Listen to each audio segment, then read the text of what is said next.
Hi everyone, good afternoon. আমরা সবাই এখন যাচ্ছি। এটা হচ্ছে সানডে এই জন্যই বলে হয়তো সানডে হচ্ছে ফান্ডে। আমরা মোটামুটি এখন বেরিয়েছি হরিণালয়ের উদ্দেশ্যে। এ দেখো আমার গুগল, আর এই পাশে হচ্ছে অর্পণ। ঠিক আছে, এই যে আমরা বসে আছি, গাড়িতে যাচ্ছি। খুব ট্রাভেল হয়েছে যেতে ওখানটায় পৌঁছতে। গাড়ি নিয়ে খুব সমস্যা হচ্ছিল। ফাইনালি যাচ্ছি। মাঝখানে গাড়িকে ধরেও ছিল পুলিশে। সে অনেক ঘটনা, বলতে গেলে এখন অনেক সময় লেগে যাবে। গুগলের কি মজা হচ্ছে, গান শোনাতে শোনাতে যাচ্ছে, গল্প করতে করতে যাচ্ছে। শেষকালে মাঝখানে একটুখানি ঘুমিয়েও পড়লো, দুপুরবেলা ঘুমোয়নি, দুপুরবেলায় একটুও ঘুমোয়নি। তার জন্য ছোট্ট করে বাবার হাতের ওপর মাথা রেখে ঘুমিয়ে পড়েছিল।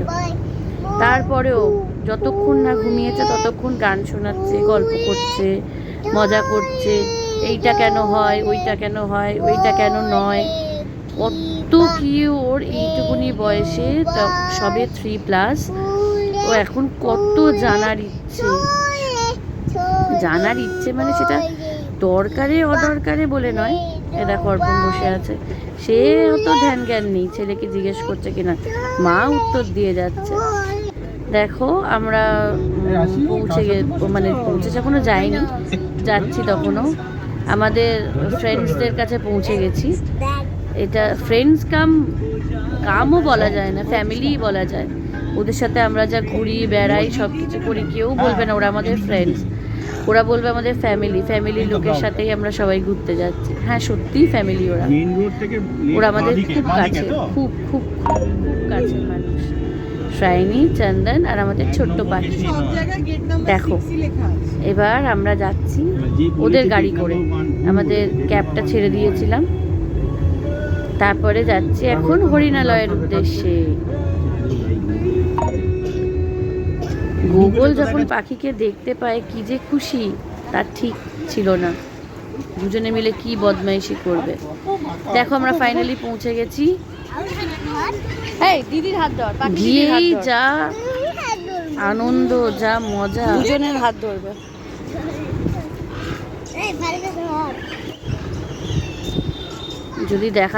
যদি আওয়াজটা শোনাতে পারতাম তাহলে খুব খুশি হতাম। আমি তো এখনও সেরমভাবে এডিটিংটা স্টার্ট করতে পারিনি, করতে পারি না। তার জন্য চেষ্টা চলছে, আস্তে আস্তে শিখছি। নিশ্চয়ই অদূর ভবিষ্যতে তোমাদের সাথে পথ চলতে চলতে শিখে যাব এডিটিং করাটা। এখানে বিভিন্ন রকমের ম্যাকাও দেখেছি। আর ইনি আমাদের যাওয়া থেকে আর আমাদের ফেরা অবধি এরকম ঝুলেই ছিলেন। জানি না, বোধহয় ওনাকে কেউ শাস্তি টাস্তি দিয়েছিল হয়তো। এগুলো কিন্তু সত্যি কাকাতুয়া নয়, এগুলো ফলস। এখানে ব্ল্যাক কাকাতুয়া দেখতে পেয়েছিলাম আমরা। জানি না তোমরা বুঝতে পারবে কিনা, কারণ খাঁচার মধ্যে আছে তো, তার জন্য কতটা ঠিক তুলতে পারিনি। এবার দেখো হংসরাজ সব ঘোরাঘুরি করছে। তোমাদের কাছে এটা খুব কমন হলো, আমাদের কাছে মাঝে মাঝে, আমরা তো শহরবাসী মানুষ, তার জন্য আমাদের কাছে হাঁস দেখতে পেলেও যেন মনে হয় খুব আনন্দ হচ্ছে। এবার আমাদের জিরাফ মহাশয়, তারা শুধু শুধু মাঝে মাঝেই খালি ঢুকে যাচ্ছিল তাদের কেজে। এবার হচ্ছে হিপ্পোপটেমাস, খুব সারাক্ষণ জলের মধ্যে ছিল, একটুখানি যে বেরোবে নিজেদের দেখাবে তা নয়। কুমির মহাশয়, ইনি তো মাঝে মাঝে সাঁতরে সাঁতরে একটু তাও দেখালেন নিজেকে। দেখো আমাদের গুড বয় কি সুন্দর অ্যাপেল খাচ্ছে, দেখেছো? তোমরা কি কেউ অ্যাপেল খাও? কীরমভাবে খেতে হয় জানো? দেখো মহাশয় আমাদের খেয়ে দেখাচ্ছেন কিভাবে অ্যাপেল খেতে হয়। এখানে একটু ফটো সেশন চলছিল। দেখো এটা একটা নতুন মাংকির মতন, বাট মাংকি নয়, অন্য কোনো নামের, অত নামটাম বাবা মনে নেই। দেখো কি কিউট দেখতে।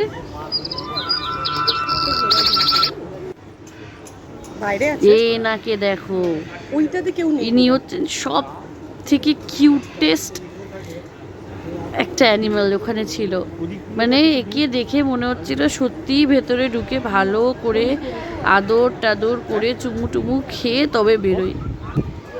আর যার কাছে যাওয়া তাকে তো দেখতেই হবে, যার কাছে গেছি তাকে তো না দেখে কি বাড়ি ফিরলে হয়। আমাদের হরিণালয়ে গেছি আর হরিণ মহাশয় আবার করে দেখাই আরেক প্রজাতির বোধহয় হবে, প্রজাতি নয়, এবার দেখাবে টুকটাক খেতে চলে এসেছি সবাই মিলে। ওহ কি মজা। চন্দনের ইচ্ছে হয়েছিল চাট খাবে, সে তাকে আনা হলো চাট খাওয়াতে। চাটের জায়গাতে কত কিছু চেটে পুটে নিয়েছিলাম তার ঠিক নেই। Tata bye bye.